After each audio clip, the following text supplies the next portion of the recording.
पप्पांचा होता गुरुवार म्हणून त्यांच्यासाठी साबुदाण्याची खिचडी बनवली होती, चपाती आणि फुलकोबीची भाजी बनवली.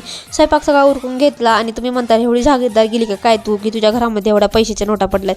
तर तसं नाही, हे आहेत कुरमुड्यामध्ये भेटलेल्या डुप्लिकेट नोटा, देवांशला नांदेड लावण्यासाठी काकाने दिलेल्या होत्या.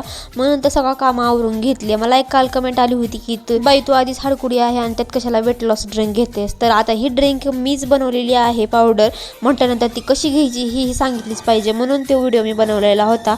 नंतर मी वेट लॉस तर करण्याच्या कधीच भानगडीत पडलेच नाही आतापर्यंत. आणि मला असं कमेंट पण आले होते की ताई आम्हाला वेट लॉस करायचा आहे तर त्यासाठी ड्रिंक सजेस्ट कर, म्हणूनच ती मी बनवलेली होती.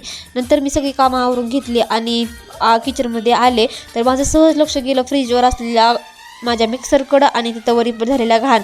तर मिक्सरमध्ये ना ग्रेव्ही वगैरे काढताना एवढं घाण झालं होतं आणि ती वाळल्यामुळे निघत पण नव्हतं आणि सगळंच त्याच्यावर सांडलं होतं पीठ वगैरे. मग ते पण सगळं साफ केलं. मिक्सर तर मी धुवूनच घेतलं, ते उन्हामध्ये वाळायला ठेवलं आणि मी फेस पॅक लावला, कारण कामामध्ये ना लक्षच नाही राहत. आज खूप दिवसातून मी ना हे खाल्लं, चक्क 4 ते 5 वर्षानंतर. नंतर मग मी फ्रेश वगैरे झाले, माझी सगळी कामं आवरली. आणि जसं की मी सांगितलं मला कपड्यांच्या घड्या घालायचा आज खूप कंटाळा आहे. हे 3 ते 4 दिवसाचे कपडे साठले होते या टपामध्ये. मग त्याच्या सगळ्या कड्याच्या व्यवस्थित घड्या घातल्या आणि माझं कपाट पण खूप विस्कटून गेलं होतं. मला ना कपाट अजिबात अस्तव्यस्त असलेलं आवडत नाही, म्हणून ते कपाट पण सगळं व्यवस्थित साफ करून घेतलं आणि कपड्यांच्या पण घड्या वगैरे व्यवस्थित घालून ठेवून दिल्या. तेव्हा कुठं मला समाधान वाटत होतं.